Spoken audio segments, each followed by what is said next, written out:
A lot of college football fans out there are outraged with the news that the SEC and the Big Ten are looking to gain 4 automatic spots into the playoffs when we go from 12 to 14 teams in 2026.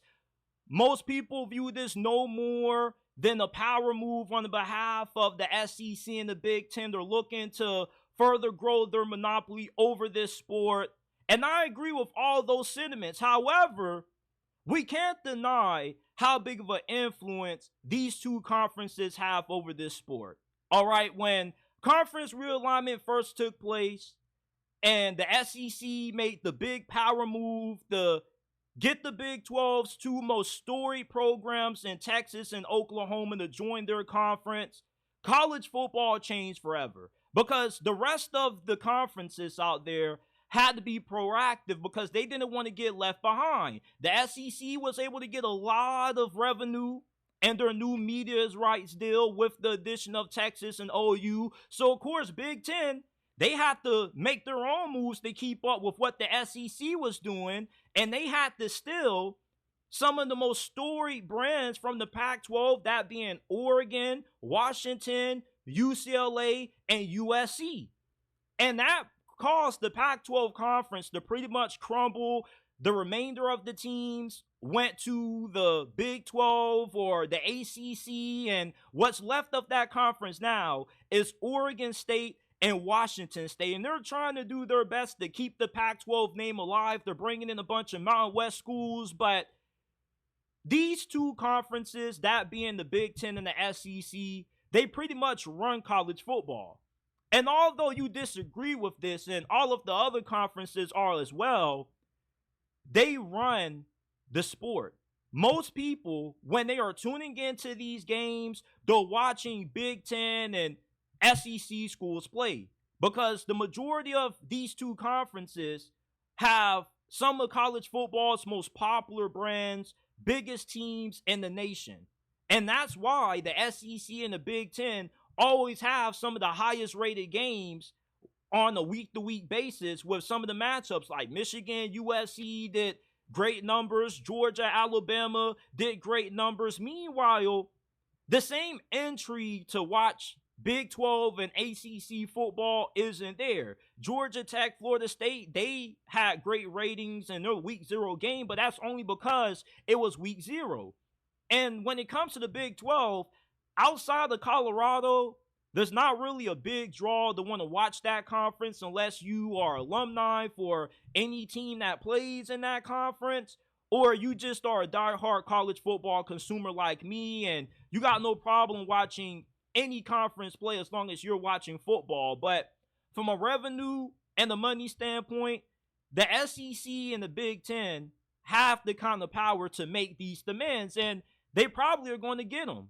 And the reason why is because look at how oversaturated conference realignment has made the Big Ten and the SEC. You can make the argument that there's about 6-7 playoff teams in the SEC this year. And the SEC normally has about 3-4 elite teams every single season. You know that Alabama and Georgia are always at the top. And then you got Tennessee that has a few good years. You got Texas that now is in the fold as well. And with how tough the SEC is as a conference, if you are a 2 or a 3-loss team and you get left out for a 1-loss ACC or Big 12 team, you're going to be upset if you're the SEC commissioner, Greg Sankey, because those conferences are not as tough and don't have the same amount of quality teams as what the SEC has. Going 9-3 in the SEC is not the equivalent to going 9-3 in the Big 12 or the ACC, because the level of talent in those conferences, there's a night and day difference. You know, the SEC, if you were to put Utah in that conference, they probably would even be an 8-9 win team. But if you were to put Auburn, Texas, Tennessee in the Big 12, they easily would dominate. And when it comes to the Big Ten kind of has a right to those demands somewhat, even though their conference isn't as deep as what the SEC is from the level of talent that they have with all those teams top to bottom. There's probably only about 2-3 great Big Ten programs, that being Penn State, Michigan, Ohio State. That's really about it. USC kind of has been down. You don't really know what they're going to be over the next couple of years. And Oregon, they're up there, but they're not as big as a national brand. That's what Alabama, Texas, and Tennessee are, but they're up there. So they got a right to ask for 4 spots. But all of the other conferences, they're not as deep as far as what these main 2 are. The ACC only has about 1 elite team every single year, and not every year the ACC produces national championship caliber teams. You know, Miami, as good as what they have looked this season up to this point, there's no guarantee that they can be competitive against a Georgia, or Alabama, or Ohio State. And the same thing goes for the Big 12. The Big 12 has actually been the weakest Power 4 conference in college football over the last couple of years. We saw what happened to TCU when they played Michigan in the playoffs. Yeah, they got an upset win, but they got clobbered in one of the most one-sided national championship games in the history of college football.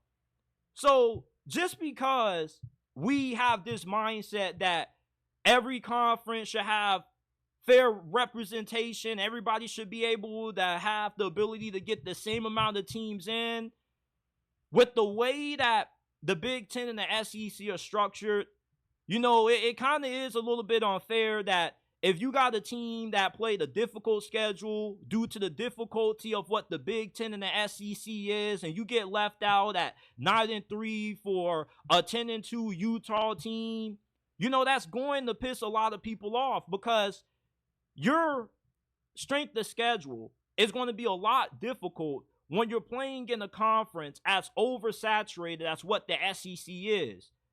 The conference that has the most top 25 teams right now is the Southeastern Conference. They got about 6, 7, maybe 8 teams that are ranked consistently week to week inside the top 25. Right behind them is the Big Ten.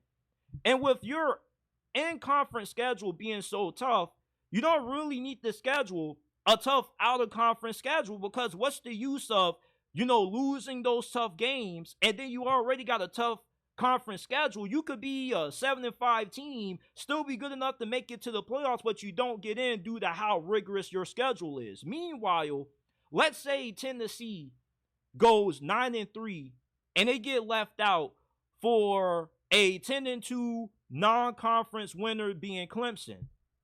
Who would you pick to get one of those playoff spots if there's only 1 or 2 available? Are you going to take a 10-2 Clemson team that, although they had a better record than Tennessee had a stronger strength of schedule and they played in a tougher conference? If you were to put Clemson in the SEC, there's no guarantee that they probably go 10-2. And if you put Tennessee in the ACC, there's a strong guarantee that not only do they finish with the same record as Clemson, but there's a great chance that they probably go undefeated in ACC conference play and win that conference.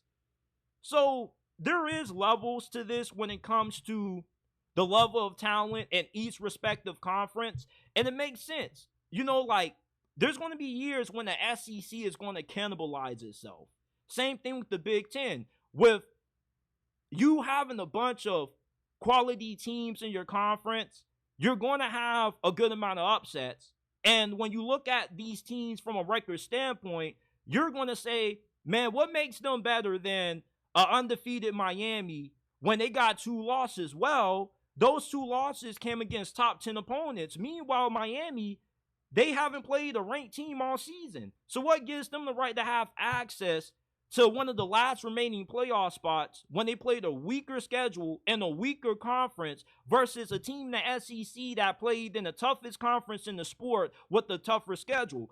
What are we valuing more? Are we valuing the records, or are we valuing the strength of competition? Because to me, the strength of competition matters more than making sure that everybody has fair representation. If you play a difficult schedule, if you're a team in the Big 12 or the SEC and you schedule some good out-of-conference matchups, then you will hold the right to win that argument.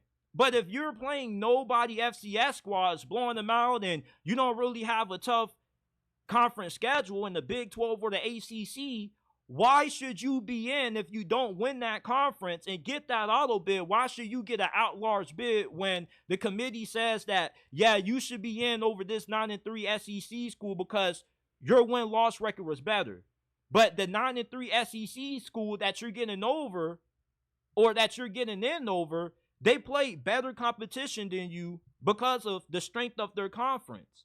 And that's been my biggest pet peeve when it comes to how people talk about how these SEC teams schedule out of conference opponents. They don't necessarily have to schedule some of the best teams in college football early in the year. They can afford to play nobodies, boost up their record, because they know that once you get into conference play, it's a rigorous schedule. You're always going to face at least 2 or 3 good quality SEC teams, no matter who you are on any given season. So it makes sense why the SEC and the Big Ten want auto bids. These conferences have more depth and more talent than any other conference in college football. The Big 12, the ACC, any of the G5 schools, they don't compare to what it means to play in the Big Ten and the SEC. With so many great teams, you're going to have a few that take a couple of losses on the road to other good teams like Georgia. Georgia could be 9-3 this year, lose all 3 of their biggest road games to Bama, Texas, and Ole Miss, and then get miss the playoffs because they get left out for a 10-2 team from the ACC or the Big 12 that doesn't win their conference. So I do believe that Georgia would have a right to be upset with that because we played tougher competition than what those teams did. Give us those team schedules that are in weaker conferences, and I bet we crush every single body that they play. So as much as people disagree with this and as much as I hate it along with you, I don't think that, this is an insane demand.